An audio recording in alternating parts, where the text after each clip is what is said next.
Kisah kali ini masih berlatar di masa Nabiullah Sulaiman alaihissalam yang hidup di wilayah Yerusalem atau Palestina. Tatkala pada suatu hari, Nabi Sulaiman mendapatkan wahyu untuk pergi ke tepi laut. Dikatakan di sana bahwa akan ada hal yang menakjubkan yang akan terjadi di sana.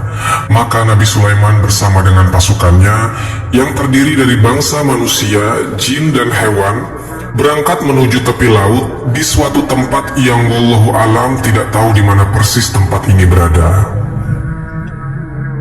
Dan berangkatlah rombongan pasukan ini menuju tepi laut. Maka ketika sampai, Nabi Sulaiman tidak melihat ada sesuatu yang aneh di sana. Kondisinya seperti biasa-biasa saja. Hanya ada lautan dengan ombak yang menggulung-gulung. Ketika dilihat tidak ada sesuatu yang aneh terjadi, maka Nabi Sulaiman meminta jin Ifrit untuk menyelam ke dasar lautan untuk melihat ada apakah di sana. Dan jin Ifrit pun langsung menyelam ratusan meter ke dalam lautan, dan ia pun tidak melihat ada apapun di dasar lautan.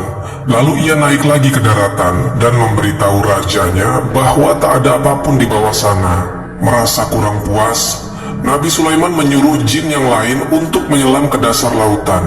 Namun lagi-lagi jin ini tidak menemui apapun di sana. Setelah dua jin ini gagal memenuhi rasa penasarannya, lalu Nabi Sulaiman meminta kepada Asif ibn Barkhia, seorang pembesarnya yang terkenal soleh.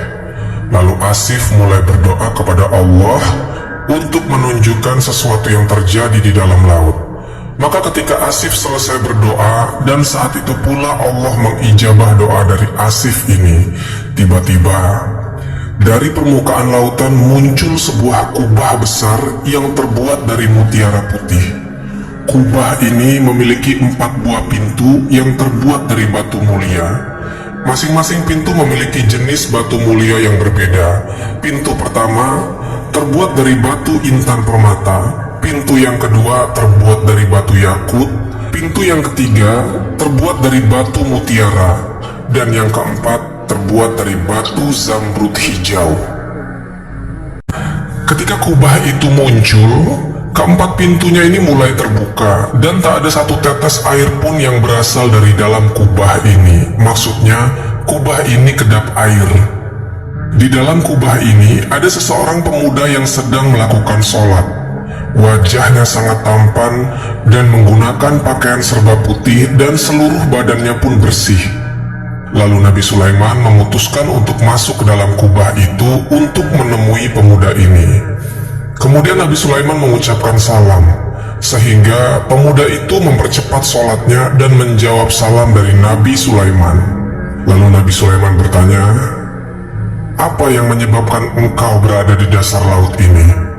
Dan pemuda ini pun menjawab, "Wahai Nabiullah, sesungguhnya ayahku adalah seorang laki-laki yang lumpuh.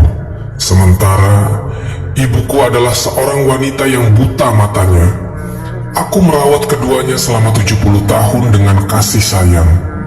Tatkala ketika ajal menjemput ibuku, ia berdoa kepada Allah, 'Ya Rob, panjangkanlah umur anakku dalam keadaan selalu bertakwa kepadamu.' Tak lama dari itu, ayahku pun meninggal dunia, dan ia sempat berdoa kepada Allah, 'Ya Rob, tempatkanlah anakku ini di tempat yang tidak ditemukan oleh syaitan.'" Mendengar kisah ini, Nabi Sulaiman pun terdiam hingga pemuda ini melanjutkan lagi ceritanya. "Sesudah aku memakamkan kedua orang tuaku, aku berjalan-jalan ke tepi pantai untuk menghilangkan kesedihan. Namun kemudian muncul sebuah kubah yang bercahaya. Kubah itu sangat indah. Kemudian aku masuk ke dalamnya untuk melihat keindahan kubah tersebut. Lalu datanglah beberapa malaikat yang kemudian malaikat itu membawa kubah ini ke dalam lautan, sedangkan aku berada di dalamnya." Lalu Nabi Sulaiman bertanya kepada pemuda ini, "Pada zaman siapa engkau mendatangi pantai ini?" Pemuda ini menjawab, "Aku ke pantai ini pada zaman Nabi Ibrahim alaihissalam." Dan Nabi Sulaiman pun terkejut. lantaran pemuda ini berasal dari 1400 tahun yang lalu. Dan tidak terlihat bahwa pemuda ini sudah tua. Di rambutnya pun tak ada sehelai pun uban. Bahkan kulit wajahnya pun tak terlihat ada keriput di sana. Dan pemuda ini hanya terlihat seperti antara umur 20 sampai 40 tahun saja. Teman-temanku seiman, kemudian Nabi Sulaiman makin penasaran. Maka ia bertanya kembali, "Lalu bagaimanakah kamu makan dan minum?"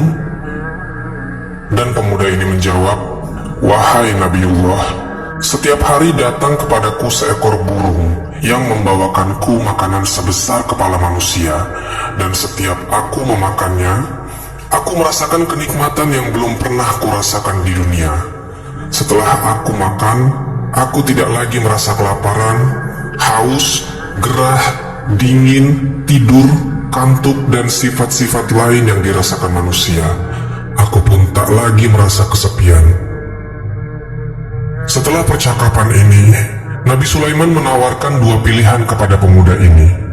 Yang pertama, agar pemuda ini ikut dan tinggal bersama Sulaiman di istananya, atau ia tetap kembali ke kubah mutiara itu. Akhirnya, tanpa ragu pemuda itu memilih untuk kembali ke dalam kubahnya dan kembali lagi ke dasar lautan.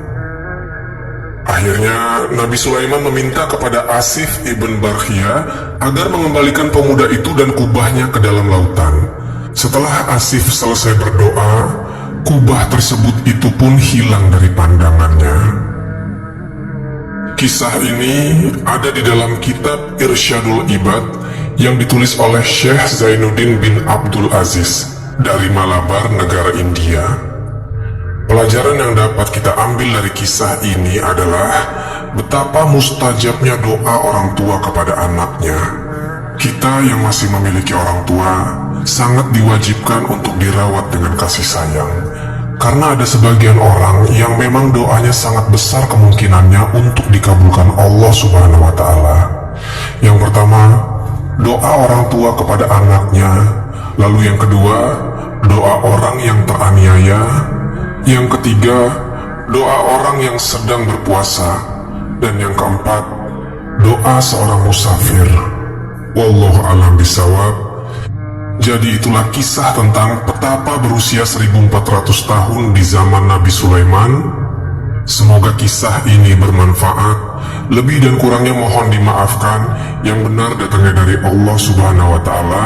Khilaf ataupun keliru itu datangnya dari saya pribadi sebagai manusia biasa. Sampai ketemu di kisah-kisah seru yang penuh makna selanjutnya. Saya akhiri, wassalamualaikum warahmatullahi wabarakatuh.